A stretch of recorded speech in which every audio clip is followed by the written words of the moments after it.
Prime-time local news, serving the Lakeland and Midwest regions. All right, welcome to another edition of Primetime Local News. Connor Chan and Elise Darwish, as always, bringing you all the goods for around the area for today. We got lots coming up, especially now that spring's here. Now we got to be mostly aware of all the ice, especially if you're on those parts where there's a little bit of a lake, as well as out in Bud Miller. Just be careful when you're walking, as well as your pets as well. For sure, it's important to be safe around this time of year, because that's what happens if you end up on the ice. You'll fall through, so you got to be careful. Very true there. Yeah. And of course, our question of the day stems from the federal budget that was released yesterday. We asked you on Facebook, are you in favor of some of those initiatives that the budget has released? So you can weigh in on our question of the day on our Facebook page, as you can take on our social media. But we'll be right back with more local news after this.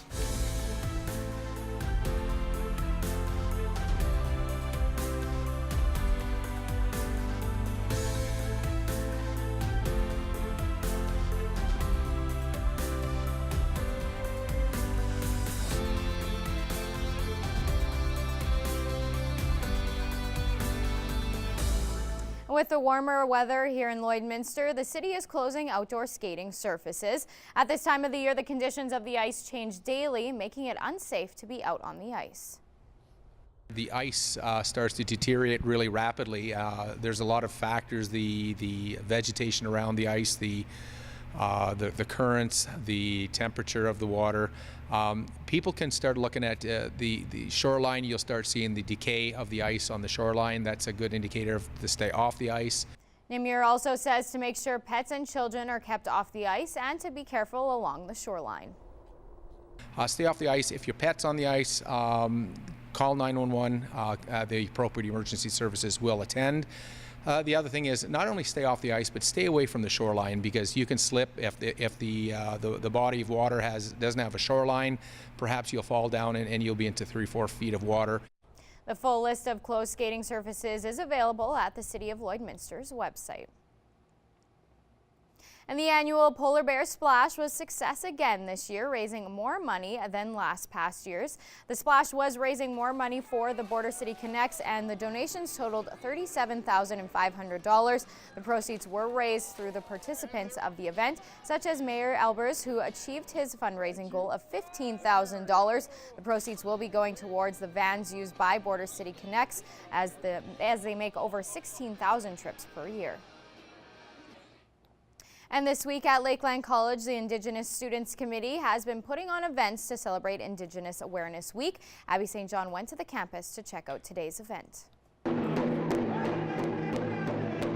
In honor of Indigenous Awareness Week, traditional powwow dances took place to showcase a big part of the Indigenous culture. In the powwow dance, there's 4 different categories. In the men's and women's, there's 3 different categories. In the men's, there's men's traditional, men's fancy is what I dance, men's grass, and men's chicken. In the women's, there's women's fancy, women's jingle, and women's traditional. The powwow dances are used for healing. The jingle dance costumes include cones on them, and the sound the cones make during the dance represents what it is to heal. When you hear that sound, that's the healing that's coming out from our dance, and the healing is for ourselves. It could be for people, our families. It's dancing for other people out there that may not be able to dance. Each dancer has a unique costume that they wear, and it represents what they want to look like. We call what we wear regalia. So our regalia best suits to what we like. So my outfit is blue because I like the color blue. And there's no really intentions of what the color means. The different events this week is another way for reconciliation and a way for others to understand the Indigenous culture better. We're trying to provide understanding of Indigenous peoples, where we are sharing the culture, and that it is rich and full of many ceremonies, languages, as well as histories and contributions that are made to Canada. Abby St. John, Primetime Local News. The Rob Nash Project made a stop in Lloydminster to talk to students about mental health, suicide, and addiction, looking to inspire young people to continue and make positive life choices. Connor Chan has more. Using his story to help others became his sole motivation. Over 6,000 students from grades 6 to 10 across 30 schools got to listen to the music and message from Rob Nash. Nash was nearly killed in a car crash at 17 and found dead on arrival and was later found to be alive. He went through some dark times after the crash and wondered if there were other people like him with the same thoughts. You know, I didn't wake up enlightened, wanted to change the world. I really went through a bitter time, 2 years where I was suicidal, didn't want to be alive, dealt with a lot of things, and I made it through that dark time, and I wondered how many other young people were like me that were having those same thoughts and not talking about it. Nash uses music as a tool to engage young people and inspires hope and shares the stories of others who are dealing with issues many young people face, and he has since seen a positive impact his show has done. We've had 849 students have actually handed us their suicide notes after these shows, including 2 here today in Lloyd. So it's just been amazing to watch how music has this ability. Like, music has the ability to calm you down when you want to go to sleep, and has the ability to get you riled up when you want to play hockey. So everyone listens to music for different reasons, and to be able to use music to help people like this with the issues that they're dealing with means a lot. I also like that when he speaks about suicide, that is very frank and to the point. I find sometimes we're afraid to say things when it comes to these issues, and I think it's more beneficial if we really just tell the truths and really get to a level where the kids are feeling, because their pain's real, and we can't sugarcoat it with trying to put our our gloves on to kind of shield us from making people upset, because those emotions are normal, and it's about how we deal with those emotions. Nash was asked to speak at a school on one occasion after a student had committed suicide. He learned that she formed a suicide pact with her friend, and after that friend listened to his words, she handed him her suicide note, and that began a trend of many others doing the same, which led to students tattooing his lyrics where they used to cut themselves, and that movement really inspired him. I tattooed all the signatures on my arms because I remember what it feels like. I was there once too, and I want to be able to show people, look, I know you think you're alone, you're the only one with those thoughts. I want to be able to show people the signatures and say, look, you're not alone. These are all people that once had those thoughts too, and they're still here, and they're conquering the world around them. The Rob Nash Project is a registered Canadian charity and is no charge to schools to come attend. The project rents out the venue and even pays for the school buses for those schools that can't afford it. Nash is very appreciative of all the contributions that allow him to continue doing what he does. We've had everything from moms and dads donating to, one couple, donated a tour bus to us. So we've seen a lot of really cool things happen that allow us to do this. Connor Chan, Primetime Local News. And students and staff at Jack Kemp School know that it's important to have a full stomach to take on a full day of learning. And in this week's Beyond the Classroom, I take a look at their nutrition program.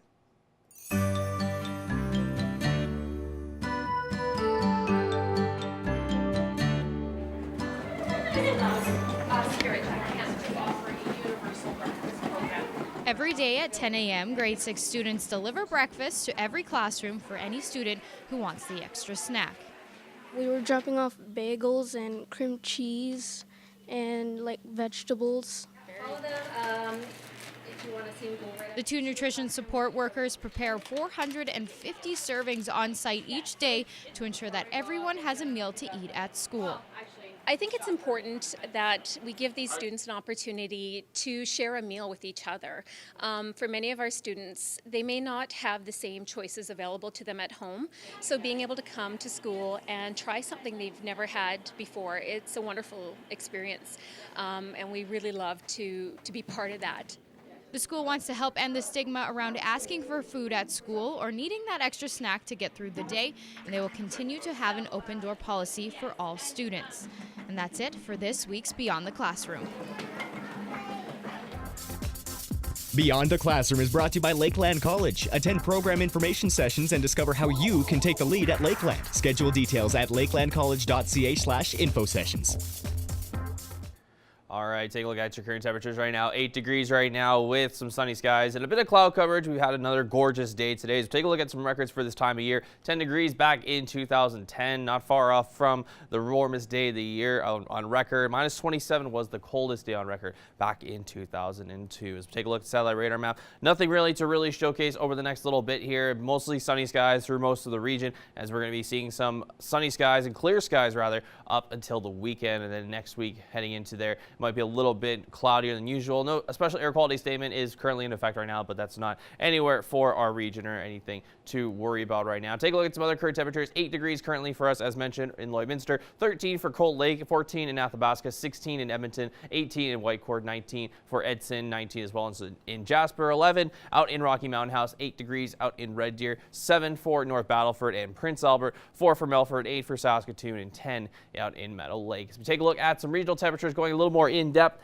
Minus 5 overnight for North Battleford with clear skies. Tomorrow gets up to the daytime high of 6 degrees with clear skies all day for them. Minus 2 overnight in Cold Lake with clear skies there, then warming up to a very impressive 9 degrees tomorrow with clear skies there. Winds coming in from the east-southeast at 11 kilometers an hour there. For us overnight here in Lloydminster, minus 3 with clear skies, warming up to our daytime high of 4 degrees tomorrow with clear skies to match. Take a look at the next 3 days. Minus 3s are going to start off the mornings for Thursday, Friday, and Saturday. And then it's going to get to 5 degrees on Friday as the daytime high with clear skies there. Some winds there coming in from the south at 15 kilometers an hour. And then Saturday, the same results, 5 degrees, clear skies, but with northeast winds coming in from 17 kilometers an hour. So we're expecting very nice temperatures. Of course, now spring is officially here and we're getting that spring weather. We can finally say it's here to stay for hopefully the most part. But we'll have more primetime local news coming up after the break.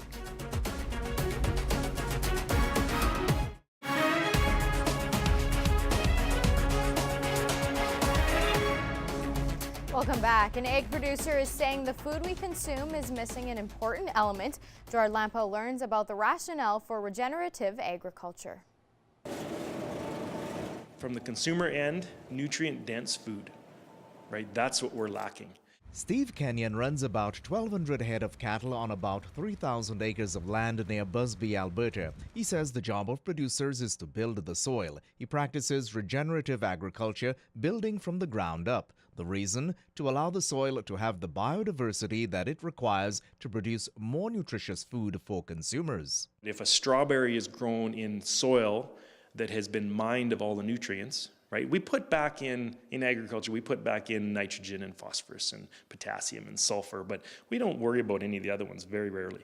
In regenerative agriculture, Kenyon seeks to get the nutrient cycle to the point where the soil can support the needs of the plant. So what we're trying to do with regenerative agriculture is to get all the nutrients cycling so that there is a access for the plants to get every mineral that they need. And then the food that we get out of that is nutrient dense. Kenyon values food according to its nutrient density. I'm actually a proponent to being able to buy and sell food according to its nutrient density. Regenerative agriculture is building nutrient-dense food. Kenyon speaks about the nutrient-dense process at his ranch. We raise grass-fed beef, we raise pasture-raised pork, and we're working with another farm that in conjunction with them, they also raise pasture-raised turkeys and pasture-raised chickens. The big nutrient that is missing in most of those that you buy in a grocery store nowadays is omega-3 fatty acids. The so-called good fatty acids, Kenyon says, by not having those animals on pasture, particularly when they are finished, means they are missing omega-3s, which are produced by the chloroplast in plants. So we need the animals to be eating that. Omega-3 fatty acids are an essential amino acid that we cannot, as humans, produce. Gerard Lampow, Primetime Local News. And that's your egg news. Sports is next, but first we'll take a look at your egg prices.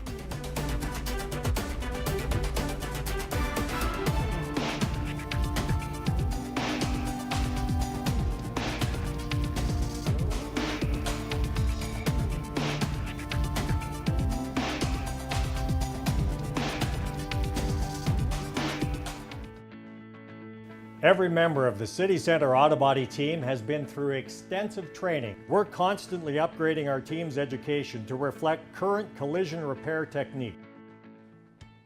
Taking a look at your local sports now, the Lloydminster Comprehensive Barons men's basketball team leaves tomorrow for their debut at the Saskatchewan's Hoopla Provincial Championship in Saskatoon. A top 4 seed, the Barons are hoping to continue their run that most recently brought them to a regional championship. The Barons were largely solid over the weekend despite some lapses defensively. Playoffs is just a different beast, right? Everybody's coming after you hard, and again, it's win or go home. So overall we were happy, but again, we'd like to play a little tighter defensively. Heading into tomorrow's quarterfinal, Lombard believes experiences from this season and years past will be an advantage. We've had some tough games and we've responded well, so draw upon the veterans that have been in Alberta, and we haven't been in the big final or semi-final games in Alberta, but we've seen some good teams in the Alberta Provincial Championships too, so that experience will help us out a little bit as well too. Tip-off tomorrow evening is at 7:45. And the most memorable season in Pontiac's history has come to a close. Bonnyville lost 1-0 last night in Spruce Grove, completing the Saints' second round sweep. The Pontiacs were badly outshot once again, but goaltender Colby Muse made 48 saves to keep them in the game. Spruce Grove's lone tally in the first period held through the lowest scoring game of their series, and Grayson led the team in playoff scoring with 8 points in 7 games. All right, take a look at some current temperatures once again. 8 degrees for us here in Lloydminster, 11 out in Vermilion, 5 for Vegreville, 16 in Edmonton, 11 also in Wainwright, 12 in Provost, 16 in Macklin, 8 out in Marwayne, 6 in St. Paul, 10 in Bonnyville, 15 in Lac La Biche, 13 in Cold Lake in Pierceland, 7s out in Maidstone and North Battleford, 6 in St. Walburg, 8 in Meadow Lake, 9 in Green Lake, and 11 in Isle La Crosse. Further out east, 11 in La Loche, 11 in Buffalo Narrows, as well as in Stony Rapids, 9 out in Walston Lake, 12 out in South End, 14 in La Ronge and Flin Flon as well. Take a look, Grand Prairie sitting at 7 degrees, Slave Lake sitting at 8 degrees, Fort McMurray sitting at 16 degrees, 14 in Fort Chippewa, 16 also for High Level, 11 in Peace River, 13 in Uranium City as well. Heading down south, 14 degrees in Lethbridge, 17 degrees in Medicine Hat, 15 degrees for Calgary, 17 for Banff, 12 for Coronation. Over in Saskatchewan, 16 degrees out in Kindersley, 11 in Swift Current and Moose Jaw, 9 for Regina, 7 for Estevan, and 9 also out in Yorkton. Take a look at some temperatures for tomorrow. 4 degrees for our daytime high here in Lloydminster. Maidstone sitting at 5 degrees, 6 for North Battleford, 11 for Macklin, 5 for St. Walburg, 9 in Meadow Lake, as well as in Pierceland, 10 in Green Lake, and 9 out in Isle La Crosse. Over in Alberta, 10 in Provost, 5 in Wainwright, 6 for Vermilion, 4 in Vegreville, 3 in St. Paul. Marwayne sitting at 6 degrees as well, 8 degrees for Bonnyville, 9s out in Cold Lake and Lac La Biche and Edmonton City at 8 degrees tomorrow. As we take a look at your school day forecast for tomorrow, 8 a.m., it's going to be a little bit cooler starting off the day at -2 degrees is the low there for the daytime. All sunshine and clear skies throughout the whole school day there. 1 degree at recess time, 4 degrees at lunchtime, and then 4 degrees for the walk home. Take a look at the next 7 days. It's going to be pretty consistent over the next 3 days. 5 degrees on Friday and Saturday, both also starting at -3 to start off into the morning. -3 will also start off Sunday morning, but then it gets a little bit colder down to 1 degree with mostly cloudy skies there, with winds coming in from the east closer to 20 kilometers an hour. -5 on Monday to start off the day, and then gets to the daytime high of 3 degrees with cloudy skies there. 5 degrees, on Tuesday with winds coming in from the south at 11 with mostly cloudy skies and a bit of sunshine there, and 5 degrees also on Wednesday. A little bit warmer in the daytime, low there sitting at -1 with winds coming in from northwest at 20 kilometers an hour. Now, of course, we are in spring, so the spring temperatures and weather are hopefully going to be sticking around at least until the summer months hit, and then we're going to see those temperatures be double digits consistently. But we'll have more primetime local news coming up after the break.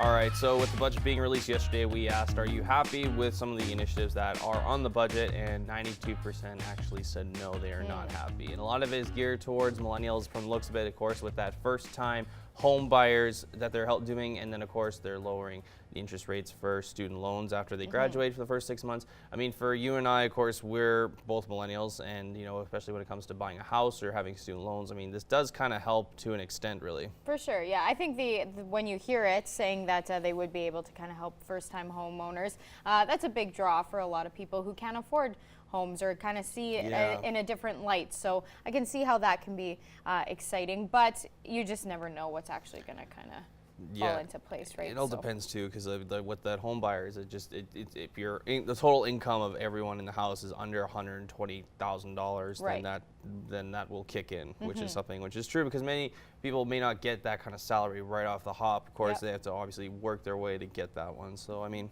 I get what the government is trying to do there. Yeah, and students, anytime you hear anything being reduced for your student loans, that's a big deal, because lots of people have that student loan debt, and it's daunting to have to kind of work through that. So it's exciting to hear that part of it, at least. Do you have student loans? I do have a couple, but well, we can probably work through them, but it would be helpul. So you never know. That's always good. Yeah. Well, let's talk about pets, because that's always one thing we always enjoy talking about. And absolutely. Showcasing. So let's showcase some of the pets here. This is Pookie. Pookie, super submitted cute. there by Andrea. I want to make a note. Last hour we were corrected of the next submission here, as that was submitted by Michelle, not Brooke. So apologies there, but this is her pet rooster, Rusty. Very cute. That's the first time we've had a pet rooster, I think it is, yeah. Very, very awesome. unique. I love it. Yeah, totally. Next is Wilma, submitted there by Monica. Wilma's a great name. She just wants to go for a car ride. Yeah, so cute. Or drive. Yeah. The other one. She can drive the car. Next up, we have Maya and Daisy, submitted there by Mandy. Just a cute pair, just chilling on the bed, taking nice up the and space. Cozy, yeah. And then last but not least, this is Maggie May, submitted there by Chelsea. It's a great photo. She doesn't look happy, but she looks adorable. There you go, tucked in with her toy there. Very cute. Well, if your pet picture was shown on today, you're automatically entered to win a Lloydminster Pet Pat gift card, which we're giving away at the end of the week on Primetime Local News. We want to see your pets. Send photos of your pet and their name to our Facebook, Twitter, or Instagram to have them featured on Pet of the Day. Your name will be entered into a weekly draw for a gift certificate from the Pet Pad.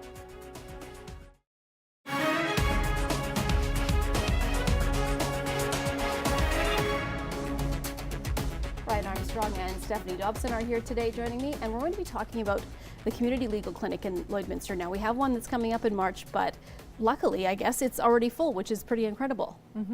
So our Community Legal Clinic runs on the third Thursday of every month, and so the next one is coming up on March 21st, and we're happy to say that that legal clinic has 4 lawyers that are all completely booked with appointments. So we've got 16 booked appointments for this next one.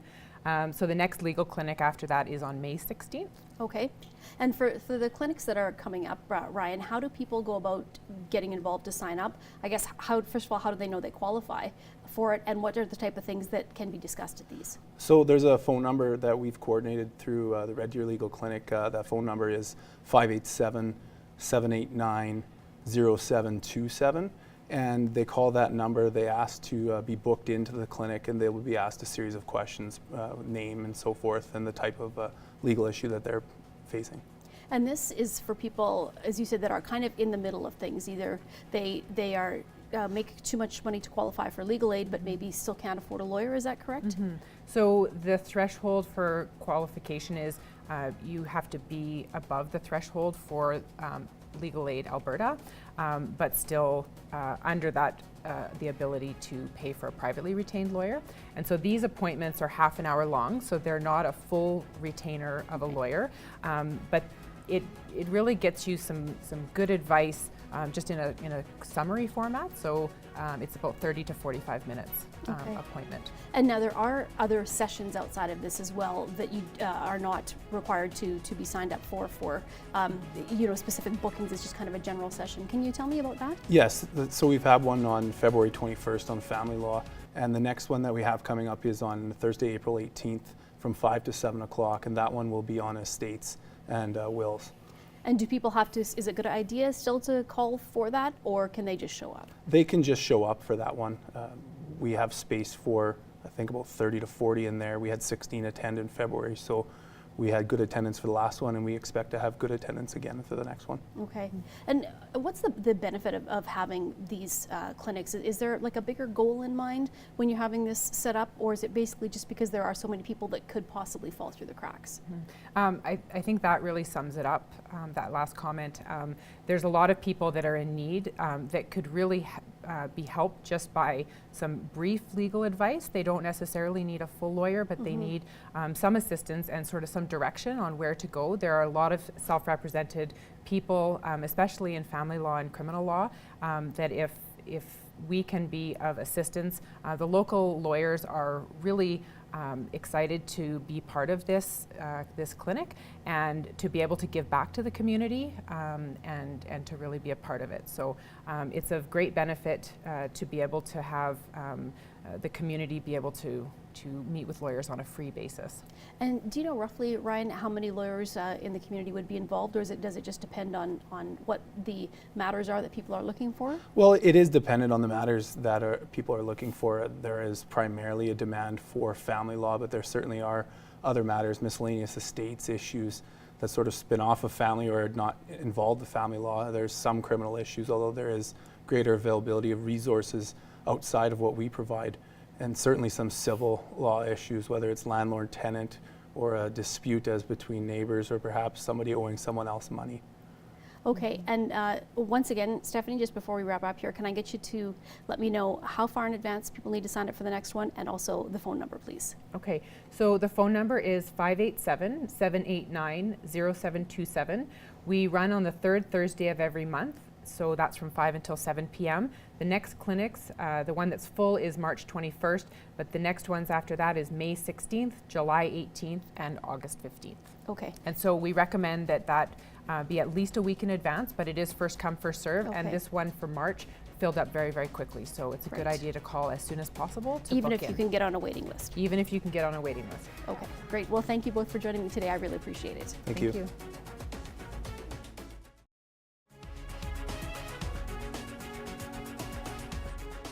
Furniture supplied by Furniture Gallery and Furniture House, downtown Lloydminster.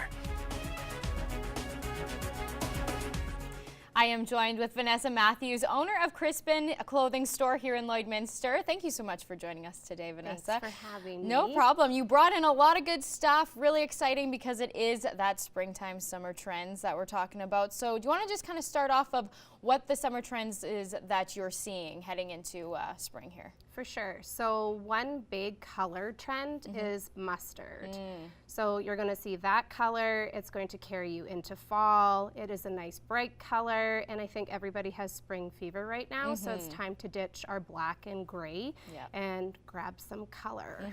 And with mustard, it's a very bright color. How do people, if people are a little kind of scared to attempt a mustard yellow, what are some other things that you can kind of pair it with in your day-to-day wear? For sure, neutrals. Yeah. Like, it's easy with mustard if it's a top that you could throw a denim jacket. I've brought a trench coat with me today too, so that's a good way to kind of tone down the mustard color. For sure, keep it simple with your pants because the mustard color is going to be your focus, because if not, you have way too much going on. Yeah, exactly. And with the clothing that you did bring, can you want to kind of talk about what you brought in? You mentioned bodysuits are going to be a big thing this spring and summer. Yes. And these kind of new linen pants, what did you call them? Paper bag pants. Paper bag pants, pretty awesome. Do you want to kind of talk about that For first? sure. So the reason for bodysuits is paper bag pants, you have to tuck in. So bodysuits, it's simple because then it's not bunching, you don't have to readjust.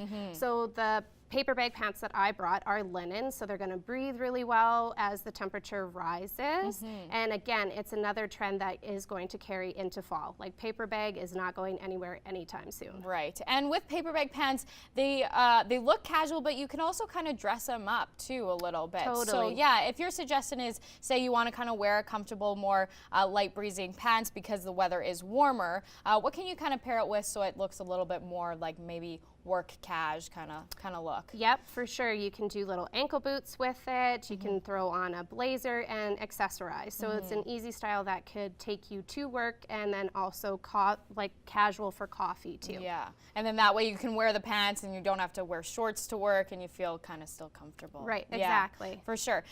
Also, I wanted to talk about the fabulous shoes that you brought. Shoes are kind of my weakness. So what are we seeing for spring and summer trends for our feet? Okay, so slides and mules. Cool. Which is great. It's easy. You don't Yeah. have to tie any laces. You basically just slip them on and out the door. Basket weave and a lot of neutral colors again for footwear. And now with the basket weave, is that because, and we kind of talked a little bit about this off camera, with the kind of 70s retro style coming back, so is the basket weave kind of tie into that trend? Totally, yeah, Okay. totally. And thank goodness I have not seen any giant platforms coming back. Fingers crossed. No, I don't want to see that trend. You never know when that's coming back. But the bell bottoms are there, so I mean, it may might be happen. coming. Yeah. So bell bottoms we're seeing the weave. What else are we seeing that's kind of more 70s based style? 70s based style, like it's going to be again like the paper bag, the flares, even the colors, like the mustard is very retro too. Totally.